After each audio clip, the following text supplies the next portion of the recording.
sœurs, bonjour. Je vous demanderai de bien vouloir vous prosterner, agenouiller pour ceux qui le peuvent, nous allons prier. Éternel Dieu Tout-Puissant, du corps français, tu nous vois à cet instant dans ta présence. Nous sommes venus à ta maison, Seigneur Dieu, parce que nous reconnaissons que tu es un grand Dieu et que nous avons besoin de toi. Nous te prions, Père, à cet instant de bien vouloir nous pardonner de nos péchés commis en parole, en action. Seigneur Dieu, nous t'aimons et nous voulons faire ta volonté. Seigneur, en ce matin, veuille nous accorder le Saint-Esprit afin de pouvoir ouvrir notre cœur, notre entendement, afin de recevoir le message que tu as préparé pour nous. Que tu puisses bénir chaque membre de cette assemblée et ceux qui sont en retard sur la route. Nous te prions de nous garder en ce sabbat, en Jésus et pour ta gloire. Amen. Amen.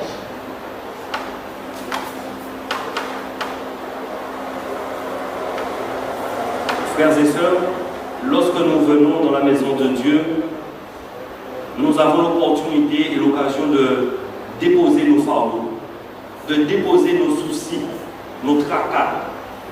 C'est l'occasion pour tout dire à Jésus. Et afin de pouvoir repartir libre avec la paix de Jésus.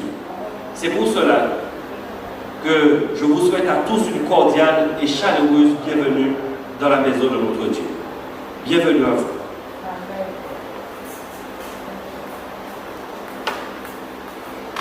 Je vous invite à lire avec moi. Il s'agit de Proverbes 3, versets 5 et 6. Proverbes 3, versets 5 et 6. Proverbes 3, versets 5 et 6. Confie-toi en l'Éternel de tout ton cœur et ne t'appuie pas sur ta sagesse. Reconnais-le dans toutes tes voies et il aplanira tes sentiers. Confie-toi en l'Éternel de tout ton cœur et ne t'appuie pas sur ta sagesse. Reconnais-le dans toutes tes voies et il aplanira tes sentiers. Donc ce matin, j'aimerais qu'on se serve de ce verset pour nous confier à Dieu, lui confier nos doutes, nos problèmes, nos inquiétudes, nos projets, et lui faire confiance pour qu'il les réalise, qu'il aplanisse devant nous nos problèmes, pour qu'il nous aide à affronter nos épreuves. Donc en parlant d'épreuves, nous avons une pensée pour notre pasteur qui a perdu son père, le pasteur Florentin. Donc n'oublions pas de prier pour lui, en l'occurrence aujourd'hui on va le faire. Et puis sûrement vous avez des sujets personnels. Donc je vais vous demander de vous prosterner et tout simplement de remettre à Dieu mais tout ce que vous avez en tête, vous lui dites, et Dieu le fera. Faites-le avec foi parce qu'il nous dit de le mettre à l'épreuve, n'est-ce pas? Et ce verset nous dit qu'il aplanira nos sentiers. Donc faisons-le avec foi. Donc remettons à Dieu tout. Nous avons une minute concernant nos prières. Et remettons à Dieu nos problèmes, nos inquiétudes. Bienvenue pour toi qui nous arrivez. Donc nous allons prendre un moment pour remettre à Dieu tous nos soucis. Priez pour les frères et sœurs, priez pour l'Église. Et prions aussi pour le pasteur qui a perdu son père. Voilà.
bonjour. Nous avons étudié une leçon très intéressante cette semaine qui s'intitule L'étranger dans vos portes. Donc le verset à mémoriser se trouve dans Deutéronome 10 au verset 19 qui nous dit ceci. Vous aimerez l'étranger car vous avez été étrangers dans le pays d'Égypte. Donc cette leçon fait suite à la leçon que nous avons étudiée la semaine dernière qui parlait de ce scribe qui demandait à Christ quel est le plus grand commandement. Et Christ de lui répondre, et tu aimeras le Seigneur ton Dieu de tout ton cœur, de toute ton âme et de toute ta pensée et de toute ta force. Et Christ a embrayé directement sur le second commandement qui dit, tu aimeras ton prochain comme toi-même. Il n'y a pas d'autre commandement plus grand que cela. Donc on voit que l'amour de Dieu et l'amour du prochain sont des choses qui sont étroitement liées. On ne peut pas aimer Dieu et ne pas aimer son prochain. Alors ceci nous dit, si on lit dans 1 Jean 4 au verset 20 et 21, il nous dit, si quelqu'un dit j'aime Dieu et qu'il haït son frère, c'est un menteur. Car celui qui n'aime pas son frère qu'il voit, comment peut-il aimer Dieu qu'il ne voit pas? Au verset 21, et nous avons de lui ce commandement que celui qui aime Dieu aime aussi son frère. Alors, nous allons un peu dans cette étude revoir un peu l'amour du prochain. Alors, il y a beaucoup de définitions que nous peuvent donner les docteurs, la politique sur l'amour du prochain, mais dans la Bible, qu'est-ce que cela inclut d'aimer son prochain? Donc, la leçon de dimanche nous parle de la circoncision du cœur. Alors, on peut lire dans Deutéronome 10, au verset 14 à 15. Alors, qui nous dit ceci, voici à l'Éternel ton Dieu appartiennent les cieux et les cieux des cieux, la terre et tout ce qu'elle renferme. Et c'est à tes pères seulement que l'Éternel s'est attaché pour les aimer, et après eux, c'est leur postérité, c'est vous qu'il a choisi d'entre tous les peuples, comme vous le voyez aujourd'hui. Vous circoncirez dans vos cœurs, et vous ne roiterez plus votre cou. Alors la circoncision, quelqu'un peut me dire qu'est-ce que c'est que la circoncision et qu'est-ce que cela symbolise? Alors comme nous sommes très nombreux, je vais vous demander de ne pas tous lever la main en même temps. Alors Jean-Marc, la circoncision. Alors, la circoncision, bon, à l'époque des Juifs, comment c'est ce que Oui. c'était une marque, une alliance que Abraham avait fait avec Dieu. Très bien. Après, Paul parle de la circoncision du cœur, comme aussi en fait, une alliance qu'on fait avec Dieu. Parce que le cœur, on a vu au départ, c'est l'esprit. C'est ce qu'on a le plus intérieur à nous, et que c'est cette partie-là, en fin de compte, qui conjugue avec Dieu. C'est Dieu a fait avec nous par rapport à ce cœur. Donc, la circoncision, c'est le rapport, enfin l'alliance qu'on fait en gros avec Christ lorsqu'on a accepté le nouveau vie. Très bien, merci beaucoup. Quelqu'un d'autre? La circoncision?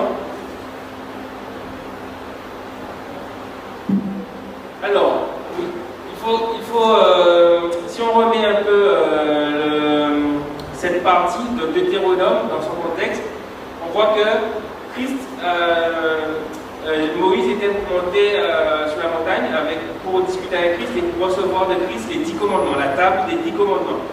Et quand Moïse redescend, qu'est-ce qu'il voit? Il voit le peuple en train de faire la fête autour d'un veau d'or. Et fâché, Moïse jette la table des pierres par terre et la table se brise. D'accord? Donc on peut considérer qu'à ce moment-là, l'alliance entre Christ et son peuple a été rompue. Tout à fait. Quand vous signez un document et que vous le déchirez, c'est que ce document n'a plus de valeur. D'accord? Et Dieu ne reste pas là. Dieu ne dit pas, ok, bon ben vous voulez arrêter. Dieu va encore à la recherche de son peuple et demande à Moïse de refaire les tables, de remonter, et il va lui réécrire les 10 commandements. Donc cette alliance, quelle différence qu'on peut faire entre l'alliance originelle qui était de couper le prépuce et l'alliance de circoncision du prépuce et circoncision du cœur. D'après vous, quelle différence on peut faire entre ces deux alliances?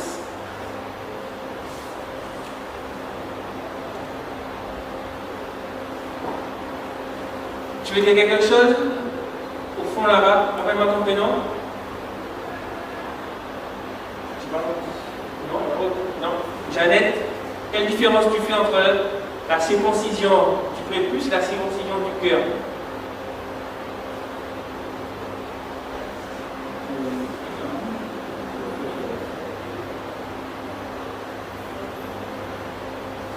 Alors, attends, je t'amène un micro quand même.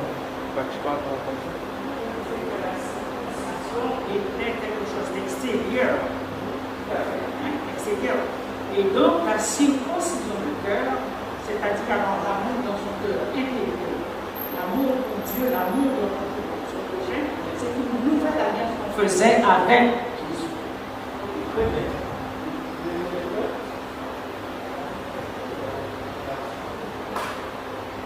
Des fois, on pourrait dire maintenant que la circoncision dans le temps, c'était un engagement que l'on montrait à tout le monde. Mais devant Dieu, maintenant, la circoncision du cœur a beaucoup d'importance. C'est un engagement vraiment quelque chose, une connexion, c'est quelque chose qui est intime, c'est quelque chose qu'on a en nous. Merci beaucoup. Donc on peut comparer cette circoncision du prépuce au baptême que nous faisons actuellement. Le baptême, c'est une alliance. Quand on va dans les eaux baptismales, on fait alliance avec Christ. Mais c'est une démonstration publique, voilà, de cette alliance qu'on fait avec Christ. La vraie alliance qu'on fait avec Christ peut se faire avant le baptême ou après le baptême, c'est-à-dire ce renoncement à soi-même, cette volonté de compter systématiquement sur Dieu et de ne pas compter sur ses propres forces pour rentrer dans le plan de Dieu. Si on dit Seigneur, je fais une alliance avec toi, mais qu'on continue à agir de son côté comme si on n'avait plus besoin de Dieu, cette alliance elle est caduque, d'accord? Donc la circoncision du cœur, c'est vraiment renoncer à soi-même, renoncer à utiliser ses propres moyens pour avancer et compter sur Christ. Et l'amour du prochain, justement, nécessite cette circoncision du cœur, parce que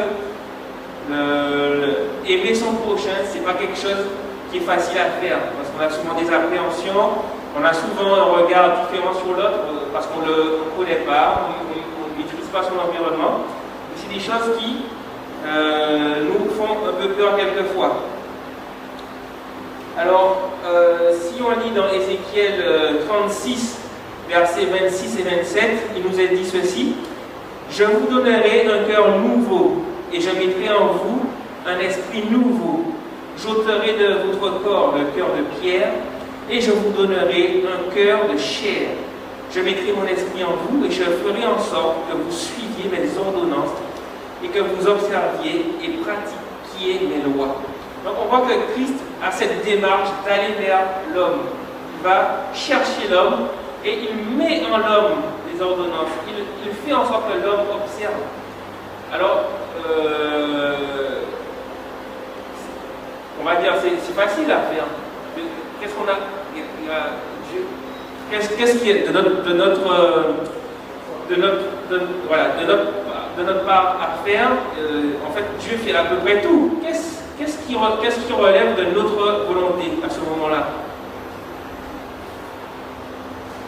Oui, Alexandra, je pense qu'il faille qu'on reste attaché au Seigneur. C'est l'alliance, c'est ce qu'il nous demande. Oui. L'obéissance, oui, Jeannette. Une fois qu'on a accepté Christ, on a tout pleinement Jésus-Christ. Donc si on s'abandonne à Jésus-Christ, des choses qui nous paraissent difficiles, peuvent venir. Si nous nous cachons derrière Christ, les choses difficiles peuvent être aller de soi si on va de soi-même. C'est sûr qu'on ne fera pas grand-chose. Et comme je dis, l'obéissance, effectivement, il nous a dit de faire, d'aimer notre prochain, et il a mis tout en nous. Donc, nous pouvons le faire, mais il faut le vouloir et l'obéir. Tout à fait, c'est une question de volonté. Alors, Christ nous dit que nous devons aimer les étrangers. C'est vrai que les étrangers, ce sont des gens le plus souvent qui sont en difficulté parce qu'ils arrivent dans un endroit, un milieu qu'ils ne maîtrisent pas, qu'ils ne connaissent pas. Des fois, ils ne parlent pas bien la langue. Comment définissez-vous un étranger? Est-ce que, par exemple, si tout à l'heure, il y a Emmanuel qui disait que quand il a été à Kabopi une fois, il s'est senti étranger à Kabopi, il était habillé différemment, il ne parlait pas la même... des fois, les gens disaient parler d'une façon, ils ne comprenaient pas. Et même en restant sur le territoire guyanais, il s'est senti un peu étranger en étant à Kabopi. Alors, comment définissez-vous l'étranger? Est-ce que c'est celui qui n'a pas la même culture, n'a pas la même couleur de peau, n'a pas, je ne sais pas, comment voyez-vous un étranger? Est-ce que vous vous êtes déjà senti étranger quelque part?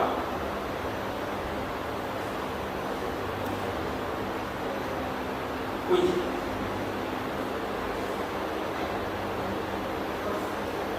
Oui, ça m'est arrivé de me sentir étrangère à un lieu, dans un lieu une ville où je me suis retrouvée. Et c'est vrai que ça fait chaud au cœur quand quelqu'un vient vers vous et sent que vous êtes un peu perdu et voilà, vous aide à vous installer, à vous sentir bien dans la journée pour passer une journée. Et quand je reviens sur le domaine biblique, des fois on parle d'étrangers et je me dis qu'est-ce qu'il y en a quand nous voyons des réfugiés qui arrivent et on a tendance à dire mais pourquoi ils ne restent pas chez eux? Qu'est-ce qu'ils vont faire? Qu'est-ce qu'ils viennent faire? Alors on ne se rend pas compte du besoin d'un étranger. Et je me dis que si Dieu nous demande d'être sensibles à l'étranger, c'est parce qu'il sait que des fois nous avons un cœur dur, parce que nous pensons à notre bien-être, à notre confort, et pourquoi l'autre vient là, quoi? Parce qu'il faut qu'il aille chez lui. Merci. Oui, Jeannette.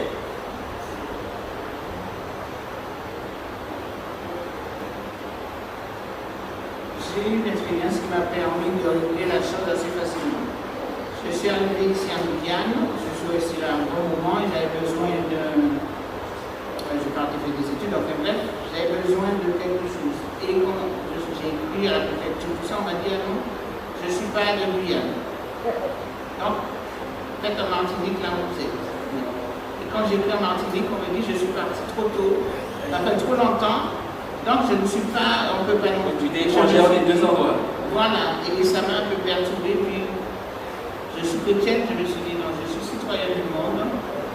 Donc je vais faire comme ça. Et c'est comme ça que je considère l'autre aussi, qu'il soit là-bas, là-bas. Mais j'ai dû vivre ça personnellement pour me rendre compte que même en tant que Française, je ne pouvais ni même chez moi où j'étais née, donc c'était difficile. Donc là, j'ai réglé ce problème-là. Il a fallu que je passe par là. Merci. Donc on voit que l'étranger, quand il arrive dans un endroit, il est en situation précaire. Et notre rôle à nous, c'est d'aller vers lui, de lui porter secours. Et on peut lire dans Matthieu 7, verset 12, qui nous dit ceci: tout ce que vous voulez que les hommes fassent pour vous, faites-le de même pour eux, car c'est la loi et les prophètes. Nous aussi, nous sommes des étrangers, puisque nous ne sommes pas à deux niveaux. Premier niveau, parce que nous ne sommes pas les habitants, les premiers habitants en Guyane, ni aux Antilles. D'accord? Donc déjà, nous avons, même si c'est une immigration forcée, nous sommes des étrangers sur le territoire. D'accord? Et en tant que chrétiens aussi, notre objectif, ce n'est pas d'être un citoyen de la terre, Notre objectif en tant que chrétien, c'est d'être un citoyen du ciel. Donc nous sommes doublement étrangers sur cette terre. Donc pourquoi nous devons manifester de la défiance, de la rancœur envers des gens qui sont dans la même situation que nous avons été autrefois? C'est comme aux États-Unis où il y a beaucoup de, comment dire, pas de haine, mais de défiance contre l'immigration mexicaine. Donc il y a le mur, tout ça, vous en avez entendu parler. Mais comment la civilisation américaine a été fondée, c'est pas uniquement par de l'immigration venant de l'Europe et surtout de l'Angleterre. D'accord? Alors il ne faut pas oublier que chaque fois que nous manifestons de l'amour, chaque fois que nous manifestons de l'empathie pour les étrangers, c'est comme si nous le faisons pour Dieu lui-même. Et ça, on peut le lire dans Matthieu 25, versets 37 à 40. Alors les justes lui répondront: Seigneur, quand avons-nous vu avoir faim et t'avons-nous donné à manger, ou avoir soif et t'avons-nous donné à boire? Quand avons-nous vu étranger et t'avons-nous recueilli, ou nu et t'avons-nous vêtu? Quand avons-nous vu malade ou en prison et sommes-nous allés vers toi? Et le roi leur répondra: je vous le dis en vérité, toutes les fois que vous avez fait ces choses à l'un de ces plus petits de mes frères, c'est à moi que vous les avez faites. Donc, toujours voir en l'autre l'image de Christ, parce que Christ ne fait exception de personne. L'amour de Christ est sans limite. L'amour de Christ ne s'arrête pas à un État. Par exemple, on va dire l'amour de Christ est uniquement pour un continent, un État, ou bien une catégorie de personnes, ou bien une classe sociale. L'amour de Christ est vraiment dédié à tout être humain, quel que soit son rang, quel que soit son statut, quelle que soit sa culture, sa nationalité. Alors, la leçon nous invite à juger selon la justice. Pensez-vous que nous sommes, avec le cœur que nous avons, avec les yeux que nous avons, nous pouvons juger avec justice? Est-ce que moi, par exemple, je vois Alexandra, je vois comment elle est habillée, donc là, je peux vous dresser un portrait d'Alexandra, je peux vous dire qui est Alexandra. Est-ce que nous avons cette capacité de juger les autres, de dire, de mettre les gens dans un cadre en fait? Non. Oui, frère Pivert.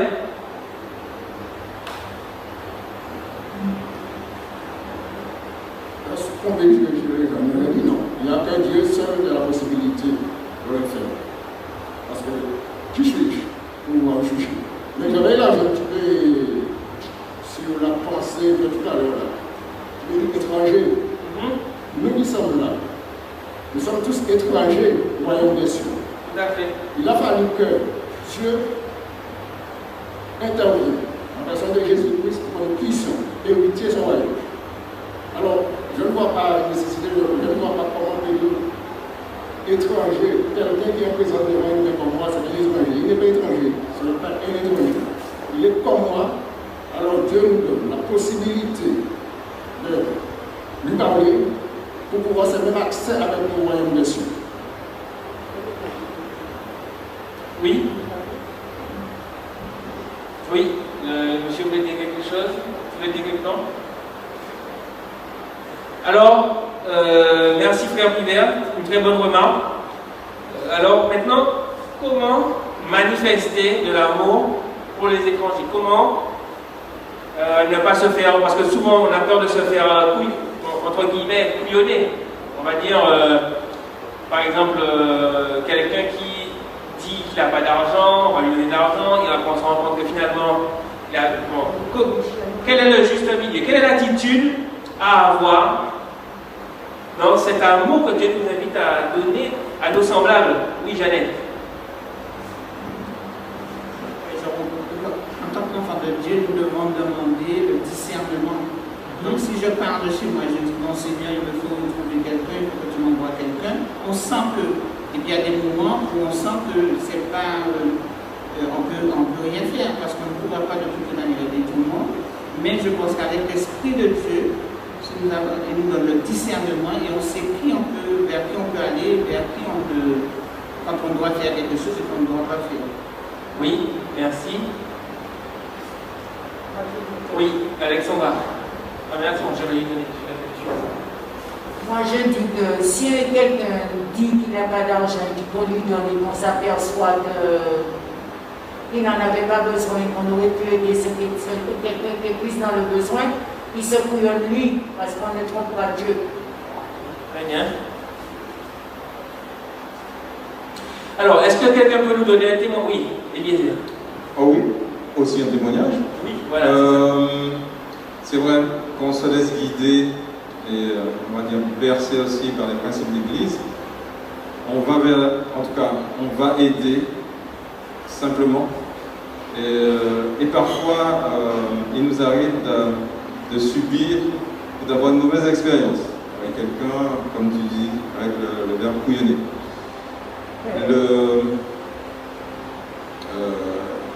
Ce fut mon expérience plusieurs fois, mais on doit se remettre en question à chaque fois que ça arrive.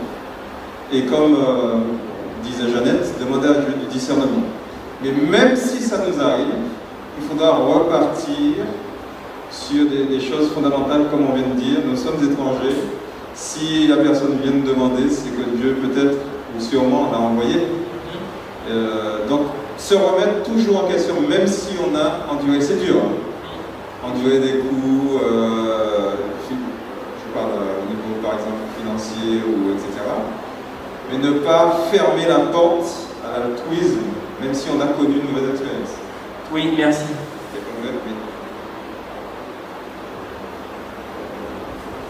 Dieu est un Dieu généreux et dans sa parole il dit « Celui qui te demande ta chemise, donne-lui aussi sur ton manteau ». Donc moi, le témoignage que je peux donner, il m'arrive de distribuer des sandwichs à des nécessiteux qui sont des personnes sans abri dans KN. Et parmi ces personnes, au début c'était vraiment que des personnes qui dorment vraiment dans la rue. Et peu à peu, il y a des personnes qui, on voit bien sur leur habit, qui sont un peu mieux loties. Donc on ne sait pas en fait réellement le besoin de la personne. On suppose que ces personnes ont un peu d'argent. Donc est-ce qu'ils ont vraiment besoin de ces sandwichs? Mais je me dis, Dieu est un Dieu généreux. Donc tant pis s'il le prend. Et voilà, ce sera un bien pour lui. Et puis, voilà, je reste dans cette logique que Dieu est un Dieu généreux et que je ne dois pas porter de jugement, même s'il n'en a pas besoin. Je n'ai pas tous les paramètres pour juger si la personne en a vraiment besoin ou pas. Merci. Je pense que ce n'est pas que la nourriture qu'il faut donner, on peut dire donnant ce dont la personne a besoin. Et je prends un exemple.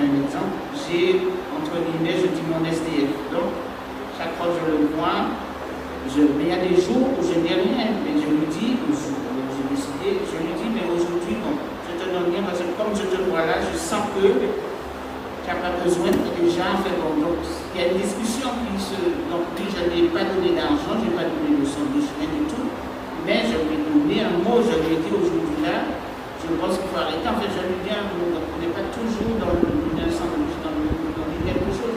Les gens ont besoin. Vous allez, il n'y a pas que les pauvres qui ont besoin, c'est vrai que, mais il y a des pauvres physiques qui ont besoin d'être vêtus, qui ont besoin de manger. Et il y a des gens qui peuvent manger, mais qui ont besoin d'une parole parce qu'ils traversent une situation difficile et ils ont besoin d'un encouragement seulement ce jour-là. Merci. Lydie, je crois que tu voulais dire quelque chose, Lydie? Un témoignage? Non, pas de témoignage. Mais on va conclure entre cette pensée qui nous est dit dans Jacques 1, verset 27.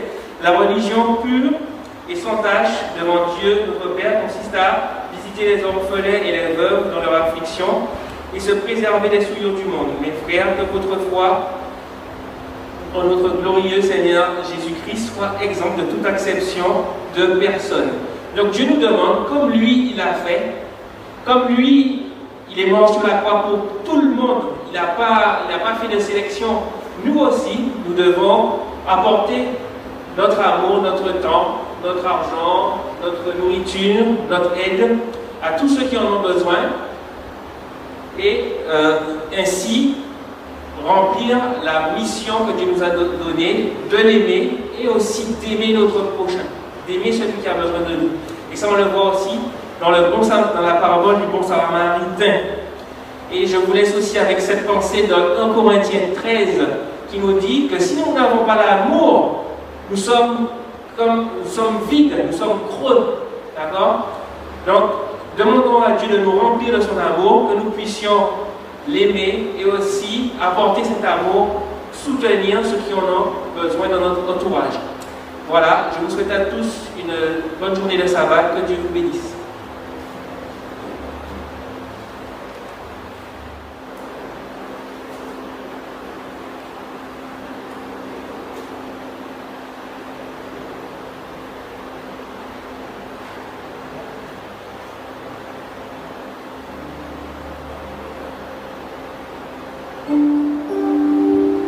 Je vous prie de vous tenir debout et nous allons commencer notre deuxième partie et accueillir les officiers d'église.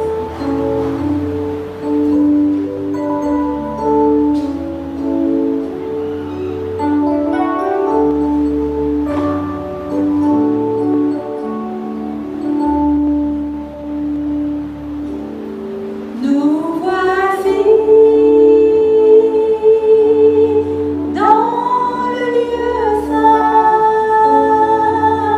Je le sais, des milliers d'anges sont ici.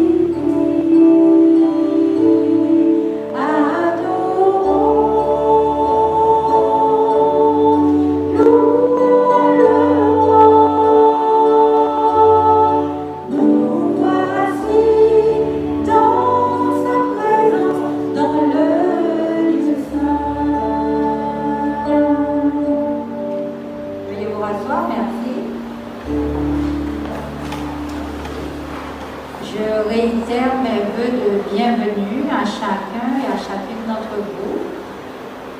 Que vous veniez pour la première fois ou pour la énième fois, sachez que vous êtes les bienvenus ici et que Dieu est content aussi de vous accueillir. Je vous souhaite de passer un très bon moment en sa compagnie et qu'il continue à vous bénir.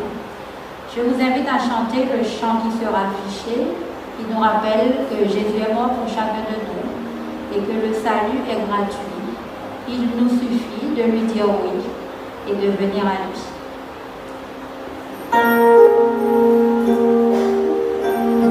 Ce qu'on va faire, ici nous allons chanter et de l'autre côté nous allons faire la remise.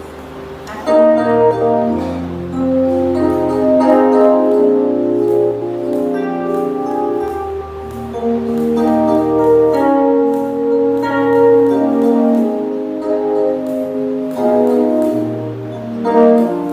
Je ne sais pas comme il le faut ensemble. Je ne sais pas comme il le faut, comme il le faut. Chanter de joie. Alors, ce que je vais faire, Marie-Josée, tu connais? Tu peux venir, s'il te plaît.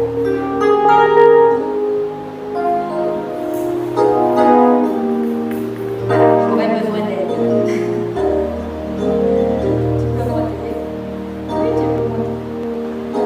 On dirait qu'on est assorti en plus.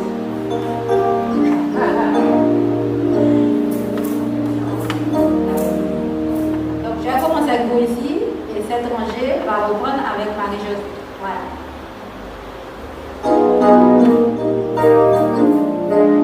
Avec moi par ici. Je ne sais pas.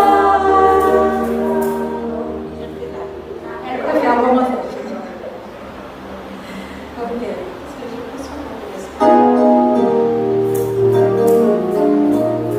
On commence avec moi. Je ne sais pas. Je ne sais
ciel, et au ciel, il nous emportera. Un petit chant pas difficile, hein, vous avez vu? Alors Marie-Josée, puisque tu es, tu restes, on va chanter ensemble. Entendez tous l'appel, adorez l'Éternel, et c'est le message qu'on voudrait dire à tous ceux qui sont autour de nous, afin qu'ils l'entendent et prennent conscience que Dieu est Dieu.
Le jugement va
Il est beau de louer l'Éternel et de célébrer ton nom, ô Très-Haut, d'annoncer le matin ta bonté et ta fidélité pendant la nuit. Je me réjouis par tes œuvres, ô Éternel, et j'annonce avec allégresse l'ouvrage de tes mains. Seigneur, ce matin, nous venons dans ce lieu parce que nous avons la certitude que tu as été notre guide pendant cette semaine. Nous sommes debout, nous sommes présents, nous sommes en vie. Et nous reconnaissons que c'est un effet de ta bonté, de ta grâce, de ta miséricorde envers nous. Nous n'avons absolument aucun mérite d'être devant toi, de nous adresser à toi. Et toi, tu nous invites dans ton amour, tu nous invites dans ta grâce à te faire confiance et à accepter de ta part le pardon de nos péchés, accepter de ta part la purification de nos cœurs, de nos pensées, de nos vies, de nos lèvres. Et tu nous invites tout simplement à accueillir, à accepter avec beaucoup de gratitude le don du salut. Seigneur, après cette semaine, nous avons réfléchi sur ce passage de l'Apocalypse, sur ce dernier message que tu adresses à notre monde et aussi à nous en tant qu'Église. Nous voulons nous consacrer à toi. Nous voulons te dire que nous avons compris l'urgence des temps, que nous avons compris la nécessité de l'annoncer à nos semblables, après l'avoir vécu nous-mêmes. Mais Seigneur, nous savons que nous sommes faibles et sans ressources, parce que humainement, nous n'avons aucune capacité particulière pour pouvoir parler en ton nom et annoncer ton message au monde. Mais Seigneur, tu as fait de magnifiques promesses. Tu as dit que tu serais avec nous tous les jours, jusqu'à la fin du monde. Que tu enverrais ton Saint-Esprit, afin qu'il nous donne cette puissance qui nous permettra de témoigner en ton nom et d'annoncer ton évangile à nous. Alors nous voulons te demander d'accomplir cette promesse dans nos vies. Que ton Saint-Esprit soit une réalité dans nos vies. Et que ce soit lui qui puisse nous diriger, nous équiper, nous permettre d'accomplir cette mission. De manière collective, quand cette Église fonctionne, et de manière individuelle, lorsque nous sommes tous seuls et que nous avons à témoigner en toi. Père Céleste, que la louange, l'adoration te soit rendue ce matin dans ce lieu, par nos bouches, par nos pensées, nos sentiments. Nous te prions au nom de Jésus, et que la gloire te revienne sur nous. Amen.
Incertaines.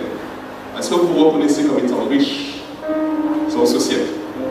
Je pense que oui, d'une certaine manière, nous avons des privilèges, qu'ils soient financiers, qu'ils soient matériels, qu'ils soient intellectuels, et nous sommes dans cette catégorie de riches ecclésiastiques. On recommande aux riches ecclésiastiques de ne pas être orgueilleux et de ne pas mettre leur espérance dans des richesses incertaines, mais de la mettre en Dieu qui nous donne avec abondance toutes choses pour que nous en jouissions. Recommande-leur de faire du bien, d'être riche en bonnes œuvres, d'avoir de la libéralité, de la générosité et de s'amasser ainsi pour l'avenir un trésor placé sur un fondement solide afin de saisir la vie véritable. Amen. Puissions-nous, alors que nous allons remettre nos dîmes et nos offrandes, continuer à penser, à réfléchir à ce passage.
La deuxième information que je voudrais partager avec vous concerne l'accueil que vous recevez ici le sabbat matin.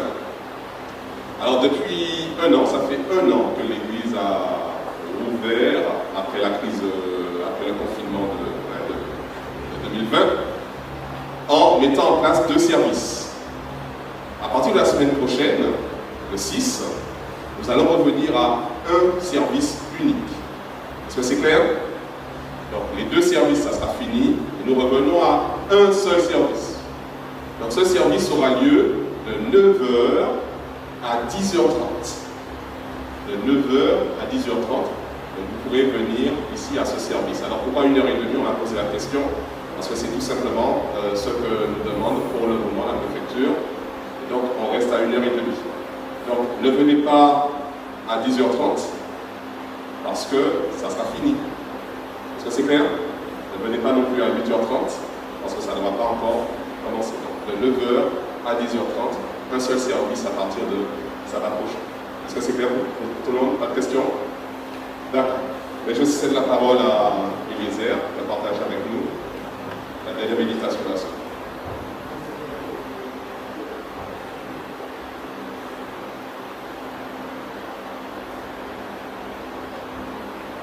Chers frères et sœurs, je vous souhaite à nouveau la bienvenue et j'espère que vous passez un bon moment avec nous. Je souhaite que ce moment soit partagé, un moment d'échange aussi, et que vous soyez édifiés. Alors, j'espère que vous avez eu une bonne semaine de prière, que vous avez exploité ce temps et profité de développer votre relation avec Dieu. Est-ce que ça a été le cas? Est-ce que vous avez pris du temps avec lui? Je vois certains et certains qui ne répondent pas. En tout cas, j'espère que ça a été le cas. Pour ma part, ça m'a donné l'occasion de reconsidérer les choses et j'ai même pris la décision de relire les livres de Daniel et Apocalypse. Je trouve qu'ils sont finalement une vérité présente. Je pense qu'il faut se replonger et en tant qu'adventiste maîtriser les messages transmis par ces livres-là. En tout cas, j'ai eu l'occasion d'aller visiter les différents messages sur les différentes plateformes en anglais, en créole et en français. Ça m'a fait du bien de voir que même des pasteurs d'autres pays intervenaient, comme quoi nous ne sommes pas, n'est-ce pas, fermés à la Guyane.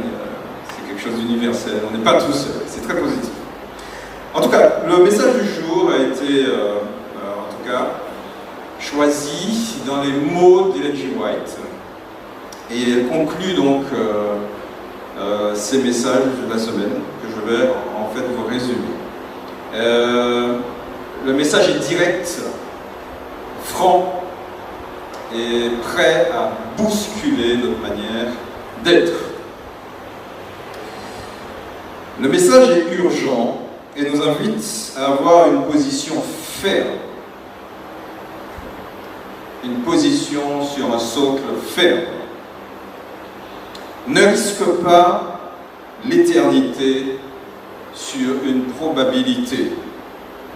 L'éternité, c'est quelque chose qui devrait être réel pour nous. Le royaume de Dieu, c'est une réalité, n'est-ce pas, pour nous. C'est vrai, certains doivent se dire, est-ce que cette histoire de Jésus, de retour de Christ, est-ce que c'est une réalité? C'est vrai ou pas? Ok, je ne sais pas. Certains doivent se dire, bon, ok, j'aurai le temps de prendre cette décision, s'il faut la prendre, et on repousse, n'est-ce pas? Ou certains pourraient se dire, bon, dans le cas où certaines choses annoncées arriveraient, peut-être qu'aurais-je le temps de prendre une bonne décision. Hein? Je serais assez sage de me mettre de ce côté au lieu de l'autre. Mais dans toutes ces probabilités, est-ce qu'on maîtrise le temps? N'est-ce pas? Qui d'entre nous pourrait dire qu'il sera vivant demain ou après-demain? On ne sait pas. Mais en tout cas, c'est quelque chose, en tout cas aujourd'hui, qu'on me demande de réfléchir. Et on nous interpelle sur ce point-là. Autant Jésus. Jean-Baptiste, n'est-ce pas? Vous vous rappelez? Jean-Baptiste avait été envoyé pour préparer la voie à Jésus. La voie que le Messie va bientôt arriver. Et il demandait, n'est-ce pas, un changement de comportement aux Juifs, de changer leur attitude, parce que juste après lui, un plus grand que lui va arriver. Et beaucoup, n'est-ce pas, ont rejeté cet appel de Jean-Baptiste. Et quand Jésus, à son tour, arrive, ils n'ont pas eu cette faculté ou ce réflexe de suivre l'enseignement de Jésus. Donc ils ont raté, n'est-ce pas, cet appel de Jean-Baptiste et l'enseignement de Jésus. Jusqu'à arriver, n'est-ce pas, à la crucifixion de ce dernier. À sa crucifixion, le voile du temple se déchire, symbolisant, n'est-ce pas, que les affaires ne sont plus traitées sur terre, le sanctuaire terrestre, Il y avait un relais désormais qui se faisait au ciel.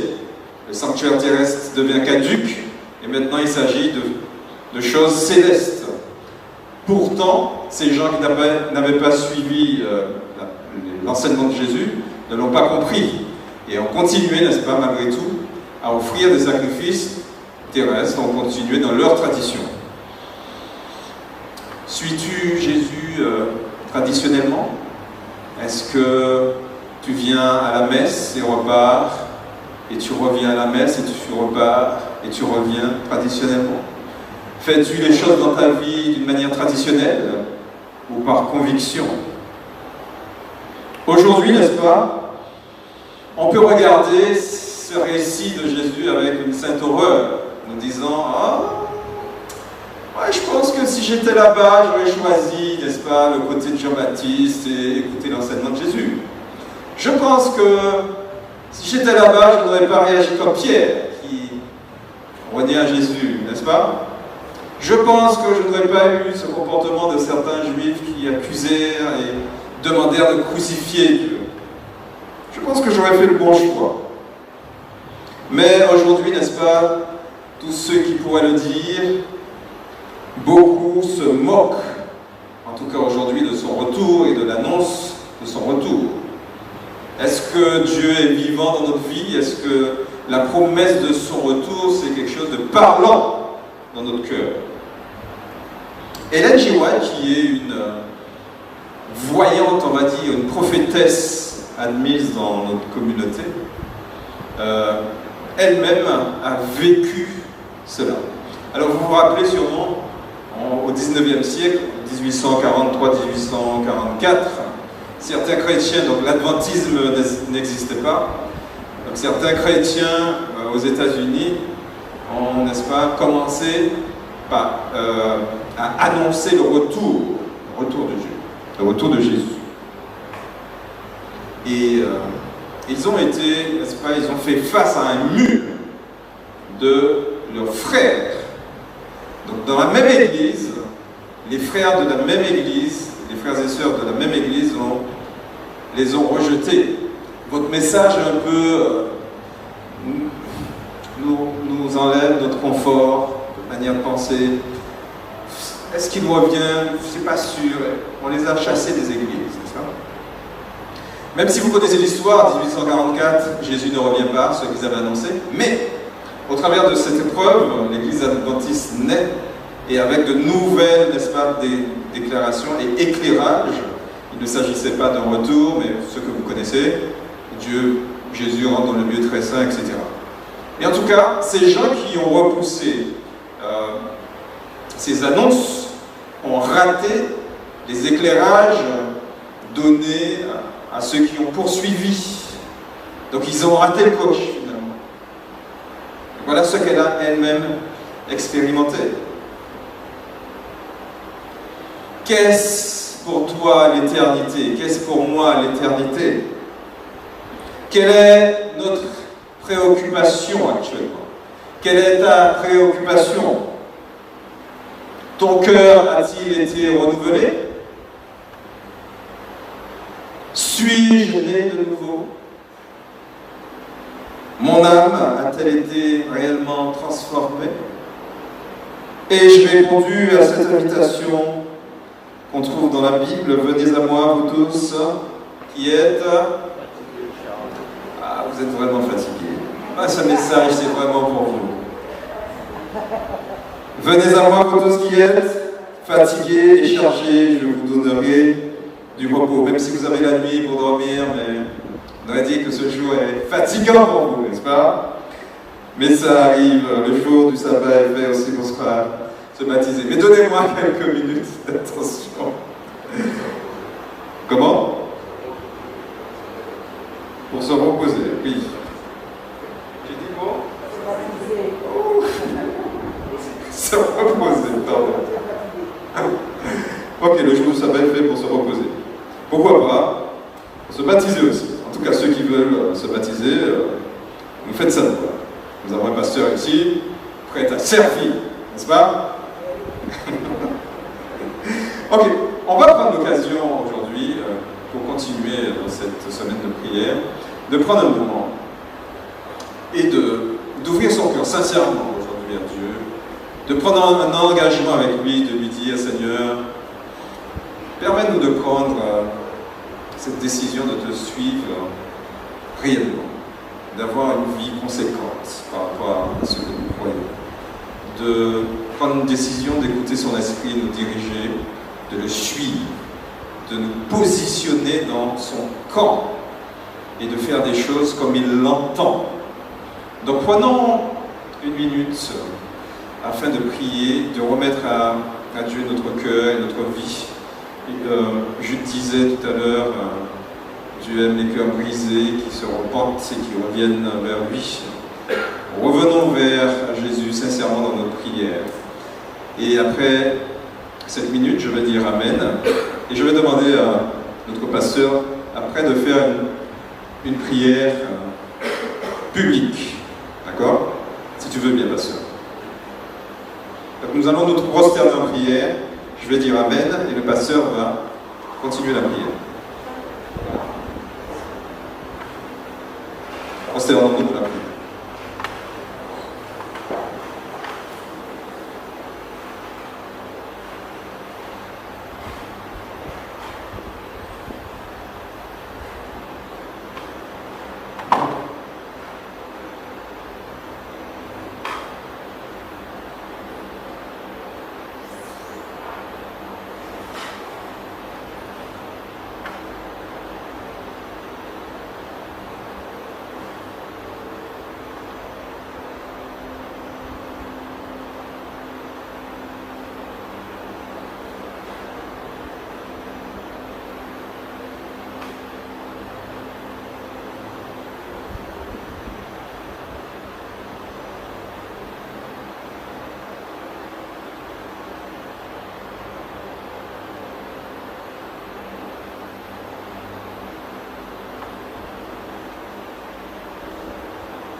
Amen. Notre Seigneur est notre Dieu. Tu es digne d'être honoré, d'être exalté pour ce que tu es et ce que tu as fait de chaque jour. Merci pour cette semaine de rafraîchissement spirituel au cours de laquelle tu nous as parlé, instruit, sensibilisé, motivé. Seigneur, dans la tâche, la mission à accomplir, celle de prêcher ce dernier message, lequel avait trouvé l'explication de plus d'un dans le passé.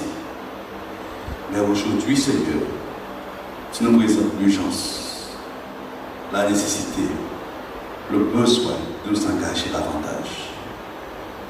Nous voici, Seigneur, postés devant ta face, avec notre petitesse, nos faiblesses, nos manquements, notre culpabilité. Nous voulons avant tout, Seigneur, te demander pardon. Pardon, Seigneur, pour toutes nos offenses. Pardon, Seigneur, pour notre culpabilité, nos imperfections, nos erreurs. Veuille nous laver, nous purifier, sanctifier par le sang de Jésus, déverser pour nous secouer cette fameuse calvaire. Merci pour cet amour merveilleux. Merci d'avoir réalisé des merveilles, des prodiges dans notre vie. Nous sommes, Seigneur, à tes biens cet instant. C'est parce que, Seigneur, tu nous as sauvés. Et tu veux bien que nous conservions notre relation avec toi. Sinon, nous pourrions nous éloigner et retrouver, Seigneur, dans ce monde merveilleux des amants. Mais tu nous as rachetés. Seigneur, tu nous as mis parmi les sauvés. Et tu veux faire de nous, Seigneur, tes joies précieux, ton porte-lumière, et par tous nos passons.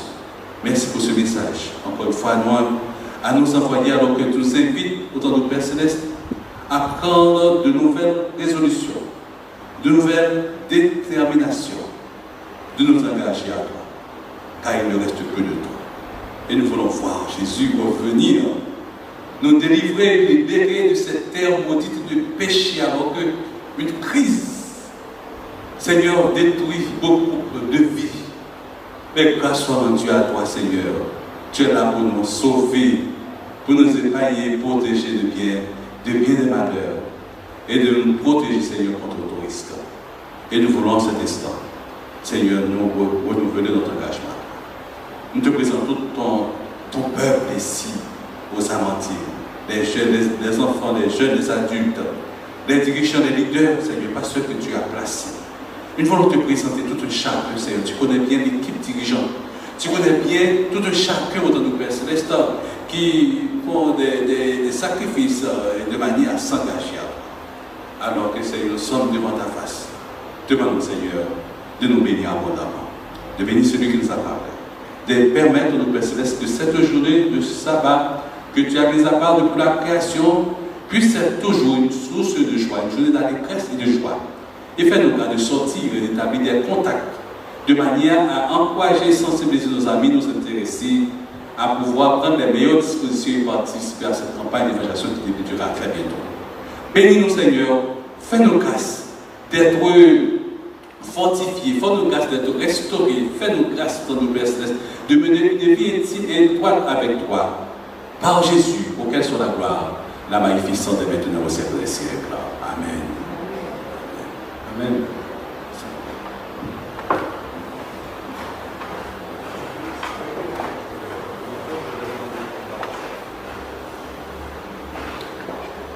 Alors je vous propose de vous lire 2 citations. Et si vous voulez bien commenter, vous aurez l'occasion et tu pourras faire passer le micro pour moi s'il te plaît. Alors 2 citations d'Ellen G. White, de ce qu'elle a vu, qu'elle a eu une vision. Et je trouve que c'est assez parlant. Alors la première, j'ai vu que Dieu avait, parmi les adventistes de nom, les adventistes de nom, comprenez l'église adventiste, et dans les différentes églises déchues. Alors elle dit, elle pense aux autres églises qui ne vont pas sincèrement, n'écoutent pas vraiment ce que dit la Bible et ont peur, n'est-ce pas, d'appliquer sincèrement ce que dit la Bible. En tout cas, elle le développe. Alors, j'ai vu, je reprends, que tu avais, parmi les adventistes de nom et dans les églises déchues, des enfants fidèles. Aussi, avant que les fléaux soient versés, des pasteurs et des laïcs seront appelés à sortir de ces églises et accepteront la vérité avec joie. Que pensez-vous de la première phrase? J'ai vu que Dieu avait, parmi les adventistes de nom et dans les églises, les différentes églises déchues, des enfants fidèles.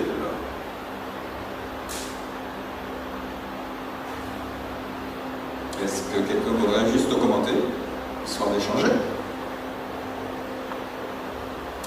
N'ayons pas peur. Le pasteur.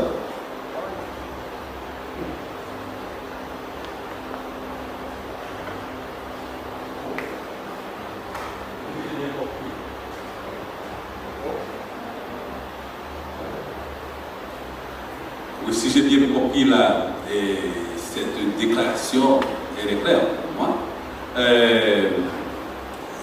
C'est qu'il y a, notez bien, il y a des non-adventistes, ce qui veut dire dans l'Église, dans les églises apostates, que je dirais, comme nous avons entendu et lu pendant cette semaine, c'est-à-dire que, en parlant de Babylone, il y a des non-adventistes, n'est-ce pas, qui doivent être sauvés, qui restent fidèles. C'est-à-dire, certes, il leur faut simplement un moyen, un vivier, quelqu'un pour aller en quelque sorte les inviter à sortir là où ils sont, de manière à retrouver le peuple fidèle de Dieu. C'est le premier élément. Le second élément, c'est celui que Jésus lui dit dans Jean chapitre 10, j'ai encore d'autres brebis qui ne sont pas de cette bergerie, il faut que je les amène. Donc, pour trouver ces non-adventistes, Jésus, certes, et peut les faire chercher par ce Saint-Esprit, mais il veut également que nous soyons. C'est un métier. Très bien. Merci. Avec quelqu'un derrière. Plus la peine? Oui, derrière. Ok.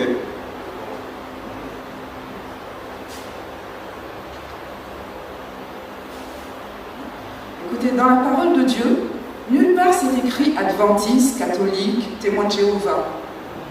Ce qui est écrit, c'est le peuple de Dieu. C'est celui qui aura la robe blanche ou la gloire de Dieu, celui qui va refléter son caractère.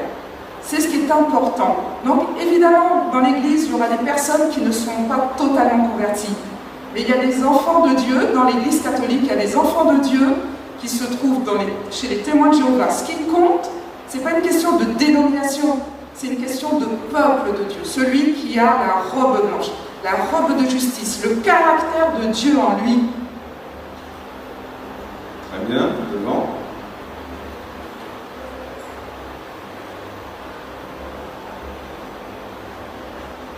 Devant, juste devant.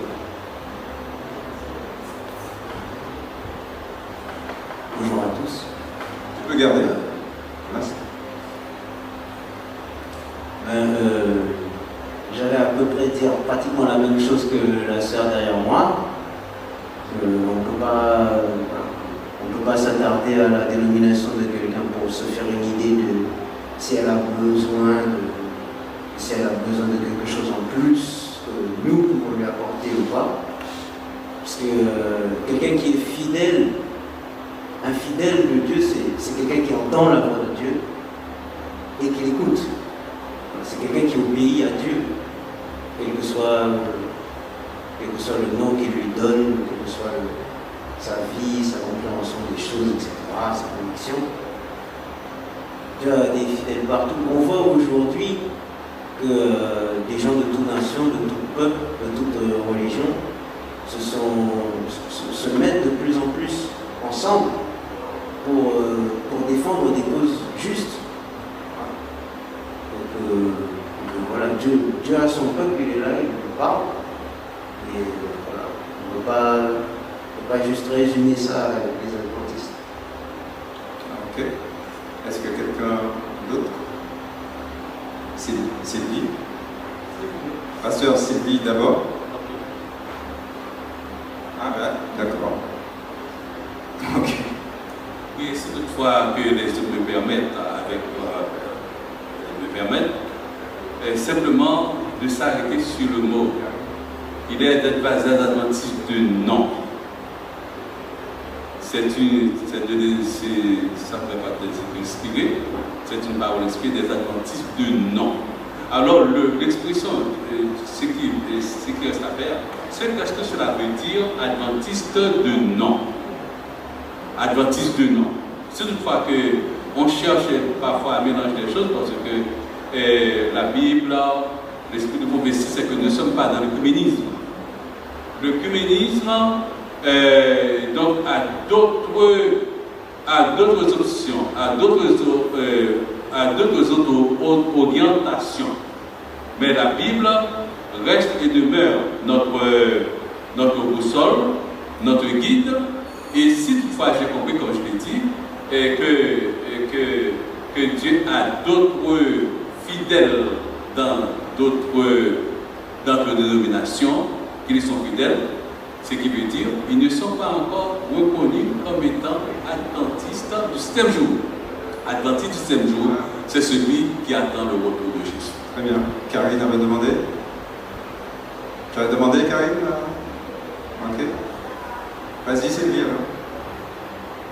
Oui, bonjour à tous. Je voudrais ajouter que, effectivement, quand Jésus s'est adressé à ses disciples en disant allez prêcher à toute nation, à toute tribu, et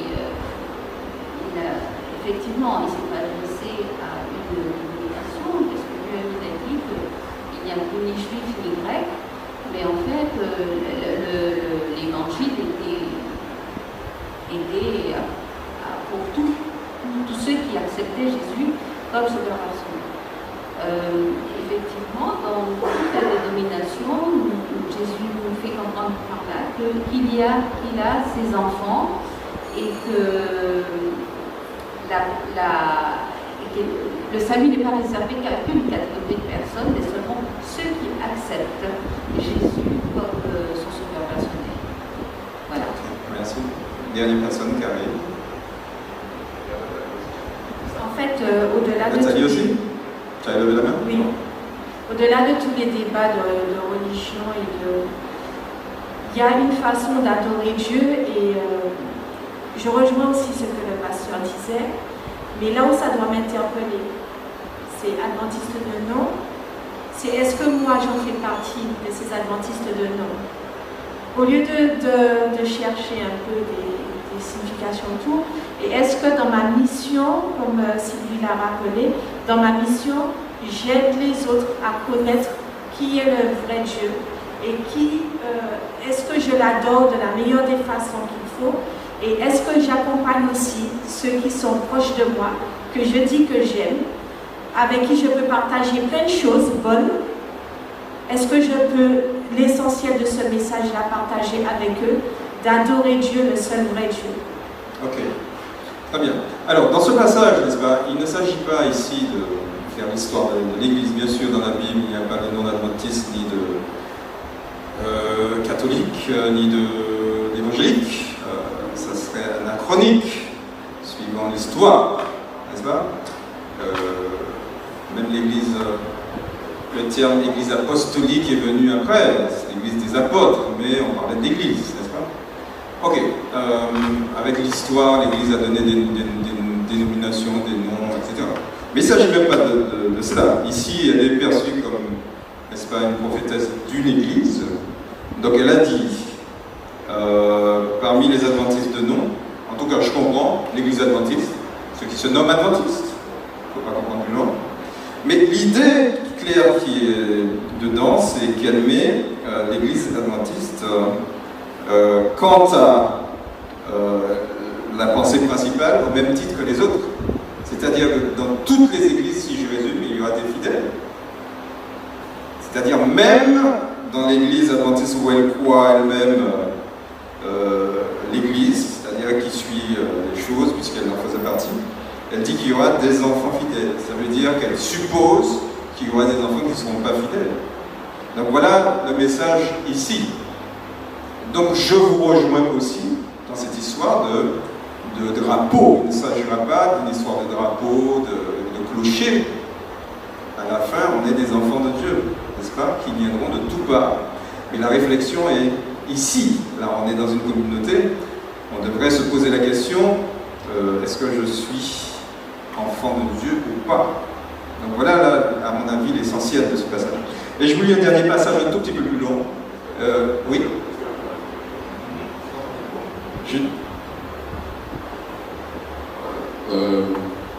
Je pense qu'il y a deux attitudes qu'il nous faut éviter. Il nous faut éviter d'avoir honte d'être adventiste du 7e jour et éviter d'être exclusif. Alors, avoir honte, en fait, c'est ne pas reconnaître que l'existence de l'Église adventiste est une existence qui est prophétique. Donc, qui s'accomplit selon une prophétie dans le temps, pour un temps particulier, avec un message particulier à annoncer. Et si on en a honte, à ce moment, nous devenons tout simplement comme toute autre église, et nous n'annonçons pas ce message particulier pour la fin des temps, qui est un message qui est important pour le monde, d'accord, et notamment le message des 3 âges. Mais l'autre erreur, c'est être dans l'exclusivisme. Je ne sais pas si le terme se dit, mais il me semble beau. Exclusivisme, ça veut dire déclarer que seul un membre de l'Église adventiste sera sauvé. Et ça, l'Église adventiste a toujours combattu cette idée-là, et c'est ce qu'elle dit notamment. L'Église adventiste n'a jamais dit que seuls les adventistes, membres d'Église adventiste, seront sauvés, ou alors que l'Église adventiste a la vérité. Mais par contre, elle dit bien que l'Église adventiste a un rôle prophétique, un message qui est unique et que ce message doit être porté. Donc ni honte, ni exclusivité. bonne attitude, alors on est un membre adventiste fidèle, sincère, fier de l'être, reconnaissant et aussi actif. Très bien. Et je... Oui.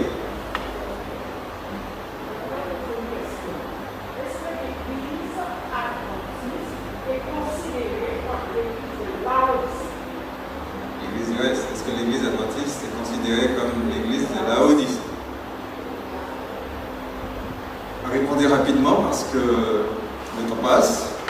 Est-ce que l'église adventiste, alors ce qu'elle entend peut-être pour ceux qui sont dans la salle, est-ce que tu entends par là, est-ce que ça sera l'église qui va accueillir Jésus, son retour?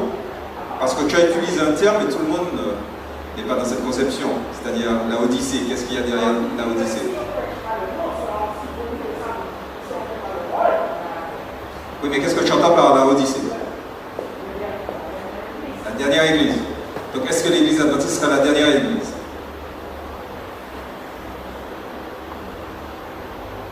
D'après vous? Non.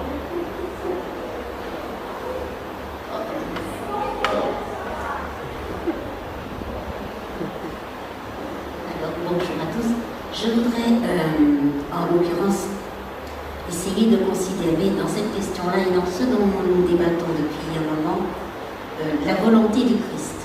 Parce qu'il dit, je mettrai mon esprit dans toute chair. Il dit une parole qui est extrêmement mystérieuse pour moi depuis longtemps.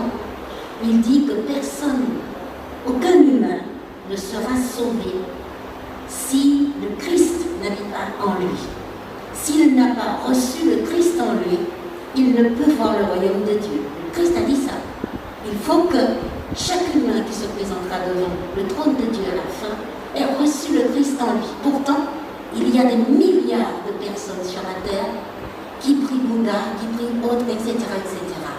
Et je reviens à lorsqu'il dit « Je mettrai mon esprit dans toute chair » pour considérer qu'en fait, dans les bouddhistes, quelle que soit la religion pratiquée par l'être humain, sa conscience le guide vers le bien ou vers le mal. Et cette conscience est animée par l'esprit du Christ. Par l'esprit du Christ. Excuse-moi. Oui. La Bible dit le contraire. Je peux terminer? Absolument. Voilà. Est animé par l'esprit du Christ qu'il accepte ou qu'il refuse. Lorsqu'un être humain à l'intérieur de lui va vers le bien, même quand il est athée, il est conseillé tous les jours de sa vie par l'esprit de Dieu. Très bien. Alors, une dernière chose, pour terminer avec la question qu'elle disait. Lorsqu'il dit, est-ce que l'église adventiste et l'église de Laodicée, je dirais que l'église adventiste fait partie de l'église de Laodicée, dans la mesure où l'humanité tout entière est dans les époques qualifiées par les églises qui sont nommées dans l'Apocalypse. La dernière église, avec un grand E, est qualifiée d'église de Laodicée. Et donc, l'humanité entière est dans Laodicée. Forcément, l'église adventiste y est. Ok, alors, juste une rectification. Il me semble que ta question, on a déjà répondu. En fait, elle décrit les fidèles, les enfants fidèles de Dieu, comme une part, ceux qui lui sont fidèles dans les églises dites adventistes et les autres églises. Donc la question finale, est-ce qu'il y aura... Alors moi, il me semble qu'il y aura donc des églises à la fin du monde. Et dans ces églises, il y aura les enfants de Dieu. Donc, c'est en fait répondre à ta question. Par contre, là où il me semble que la Bible fait une nuance claire et nette, c'est pas toutes les religions qui amènent à Dieu. Les enfants d'Israël, je prends deux exemples. Les enfants d'Israël arrivaient. Tu as dit, même si tu es bouddhiste, tu fais ton... tu pratiques ta croyance bouddhiste et ça t'emmène à Dieu. Non, non, ce n'est pas ce que j'ai voulu dire. Répète. Absolument pas. Ce que je dis, c'est que l'on soit musulman, que l'on soit bouddhiste, que l'on soit même animiste ou autre, l'être humain est guidé par l'Esprit de Dieu. Quand Christ dit « Je mettrai mon esprit dans tout homme », et que si il écoute la voix de Dieu, à l'intérieur même d'un espace où il pourrait effectivement s'égarer, même s'il n'entre pas dans une église chrétienne dans sa vie, le salut est possible pour lui s'il a été fidèle à l'Esprit de Dieu qui lui parle, à travers ce qu'il sait, à travers ce qu'il connaît, en toute innocence. D'accord, donc tout homme, c'est-à-dire tout homme, ok. J'ai cru comprendre autre chose tout à l'heure. Pasteur, rapidement. Parce que ça tourne. J'avance une petite idée, simplement pour dire que je suis un petit peu confus par rapport à certaines réflexions, certaines approches. Simplement, ce que je peux approcher en parlant par rapport à la question de la chose posée, l'Église adventiste peut relever certaines caractéristiques de l'Église de la Odyssée. Mais simplement, la conclusion que je peux tirer, je ne vais pas être long, simplement, après, à la fin du message des 3 anges, dans Apocalypse 14, verset 12, où il dit c'est ici la persévérance des saints qui gardent les commandements de Dieu et la foi de Jésus. Je m'arrête dessus et je ne vais pas encore tout là pour extrapoler, pour dire ceci, pour dire cela, mais je reste dans ce que la Bible me dit et je vais marcher dans ce que Dieu m'ordonne. La persévérance des saints qui gardent la foi et les commandements de Jésus. J'aimerais bien finir avec ce dernier passage, mais qui relate à peu près la même chose, c'est une vision qu'elle a eue. Et je termine. Dieu les avait dirigés, elle parle de ses enfants fidèles, pas à pas jusqu'à ce qu'ils soient placés sur une plateforme solide et inébranlable. Je vis quelques personnes s'approcher de cette plateforme pour en examiner la solidité. Certaines d'entre elles s'empressaient d'y prendre place avec joie, alors que d'autres la critiquaient et auraient voulu y voir apporter quelques améliorations pour qu'elle s'approche davantage de la perfection et que le peuple soit beaucoup plus heureux. D'aucuns descendaient pour l'examiner, la déclaraient mal posée. Mais je vis que presque tous se tenaient fermement sur cette plateforme et suppliaient ceux qui en étaient descendus de cesser leurs plaintes, car Dieu en était le grand architecte. Et c'était lui qu'ils critiquaient et qu'ils combattaient. Il leur racontait comment le Seigneur les avait amenés à cette plateforme et, élevant ensemble les yeux au ciel, ils louaient Dieu à haute voix. Quelques-uns de ceux qui s'étaient plaints et avaient quitté la plateforme furent touchés et leur reprirent humblement leur place. Voilà un mouvement qui rapporte un peu ce qu'on a dit tout à l'heure. Des gens qui sont sur une plateforme solide, qui sortent l'analyse critique. Certains y reviennent, certains restent, regardent, ne sont pas convaincus. D'autres qui sont extérieurs regardent, sont ok, ils disent oh c'est bien, ben je monte, etc. Voilà. Donc le choix, nous avons un choix en fait à faire. L'idée c'est sur quel camp es-tu? Est-ce que ta croyance est sur un socle? Est-ce qu'on a une base solide par rapport à notre croyance? Est-ce qu'on croit que Jésus vient réellement et qu'il est mort pour nous? Est-ce qu'on a cette foi-là? Donc voilà, c'est ce message qui a été transmis, qui a été écrit aujourd'hui pour nous transmettre et qui nous appelle à nous positionner. Amen. Nous allons nous tenir debout et chanter le dernier chant, le premier couplet 217.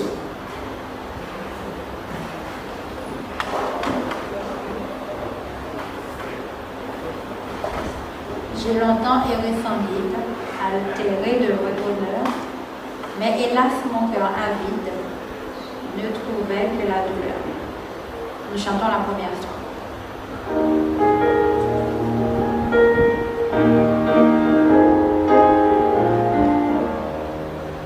J'ai longtemps erré sans guide, altéré de vrai bonheur, mais hélas mon cœur avide ne trouvait que la douleur. Où sera la merveillante qui pourra par son effort m'arrêter sur cette monte où déjà je vois la mort. Que le Seigneur nous bénisse, qu'il puisse terminer en nous ce message qui vient de lui, que sa parole en nous produise du fruit, qu'il nous accompagne chez nous, accompagné de son esprit, qu'on puisse discerner les vérités de sa parole. Que nous puissions terminer ce sabbat en bien. Nous t'en prions en ton Fils Jésus. Amen.